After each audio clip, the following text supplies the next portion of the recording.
Hey everybody, this is my setup for sort of touring on the Yamaha Zuma 125, and I've got it loaded up for a trip I'm actually doing in a few days, and I'll show you kind of what I've done to it. First, the mirrors, I extended the brackets here probably about 3.5 inches just because I get tired of looking at my shoulders, and you can actually see behind you doing that. And then I've got the GPS there. It's wired into the accessory, so turn the key on, it'll come on. And I made a rack. It's just kind of nothing fancy, but I just put a couple of bars tapped into this so I can remove these here. There's two here, and then there's a third one, you can hardly see it, but right there, that mounts to the bolt there, and that just kind of keeps this fairly stable here. And in the front I've got winter gear, gloves and rain gear, and some clothes, things like that. And in the seat down here I put most of the tools, the jump pack, the extra oil, zip ties, duct tape, just extra stuff that I probably won't need quite as much just because it's a little harder to get into.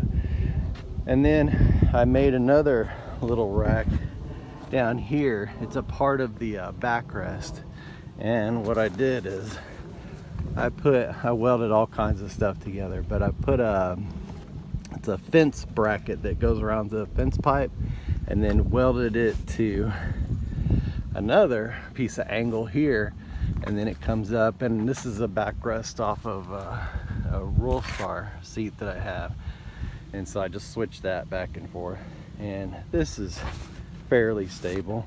There's kind of the same bars that are on the front there. This just stabilizes it, just kind of gives a little bit of a platform. And then, oh, this is not going with me, that's for my dogs. I take them out every day on this, and I've got the exhaust routed underneath so it doesn't choke them out. And this is my gas can reserve that I use, and I took a 3-foot piece of garden hose and put a construction adhesive to hold it into the spout there. And then this right here is just instead of the little screw on, of course I lost it on the last trip, I can just drop that, whatever, it doesn't go anywhere.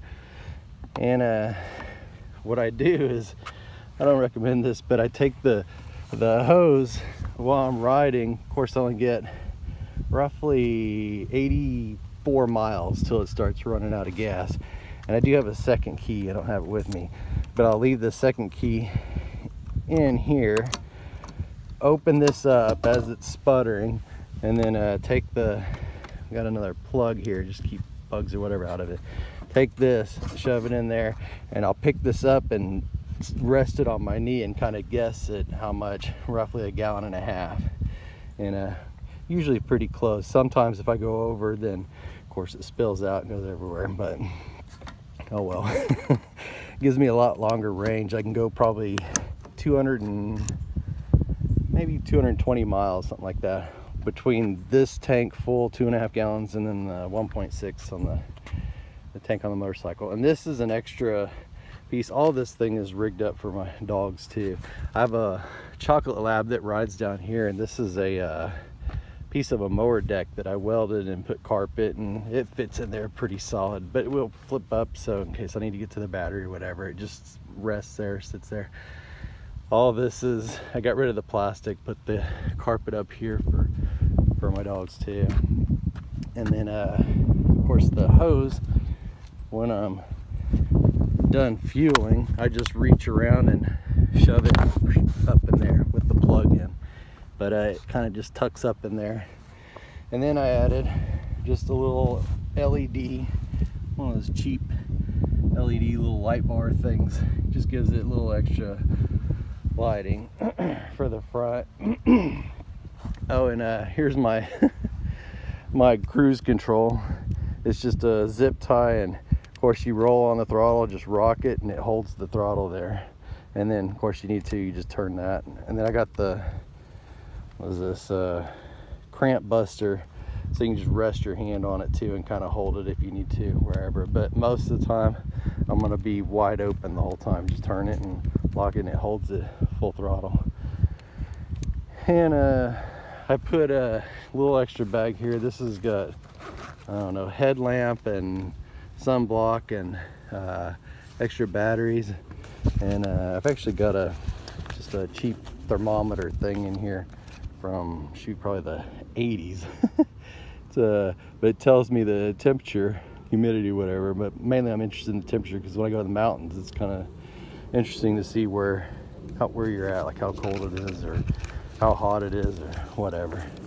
And extra batteries, and put extra reflectors on the side here.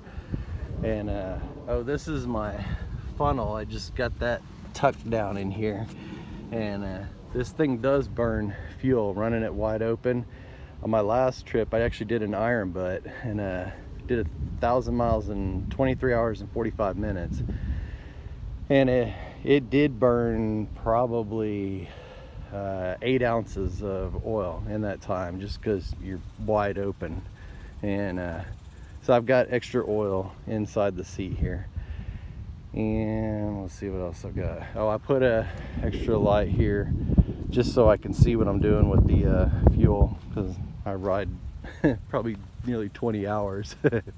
And let's see, got my sleeping pad here. This is one thing I learned is the last trip I went to California and from Dallas, and had an air pad and just laid the air pad down and inflated it, laid it down, put the sleeping bag on top of that, and then went flat within probably 20 minutes. And because the little sticker burrs were poking holes into it. And so this will hopefully protect that a little bit. And let's see. Oh, I put this strap as just a part of the backrest here. It loops around the bracket here and keeps this down. It just keeps this pressure on it pointing down. And then if without the strap, when you lean on it, it's on a pivot, it'll just rotate backwards. And so that just kind of keeps that there.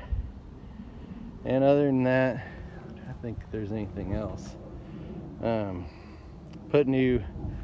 went through the whole bike, did the new tires, new brakes, new fluid, new spark plug, rollers, belt, wheel bearings in the front and rear. Those actually needed it. The bike has about 15,000 miles on it, and so I'm glad I did that. And oh, here's another little trick kind of that I learned is I take a bungee like this. I believe it's a 48 inch. Well, this one's adjustable, but it's roughly like a 48 inch bungee. And what I do is I wrap it around my legs, just wrap it to keep my legs, my knees together, because when you're going along and your knees are sticking out like this, the wind catches it and just tries to make you kind of do like the splits the whole time. And so your hip adductors, the muscles on the inner thigh there, are constantly working to keep your knees forward instead of spreading out like a parachute. So I wrap this around my legs just to give it tension and hold them together. It's kind of silly, but it actually makes a huge difference. And I don't have a windshield on it. I kind of wish I did, but I only top out about 52 miles an hour, so it's not terrible. And best thing about this is going that slow on all the back roads, you can see pretty much anything. I mean, you're not just whizzing by like I am on the other bikes, the bigger bikes. And on this trip, I'm going from Dallas to Pikes Peak, then I'm gonna hit the $1 Million Highway over in Colorado, and probably shoot over into Utah, and then come around, hit Arizona, New Mexico, and back to Texas. And I might go a little bit through Oklahoma too, going up to Colorado. So it's about 2,500 miles, and I'm excited. Pretty cool. Any questions or anything, just leave a comment and I'll try to respond. Thanks.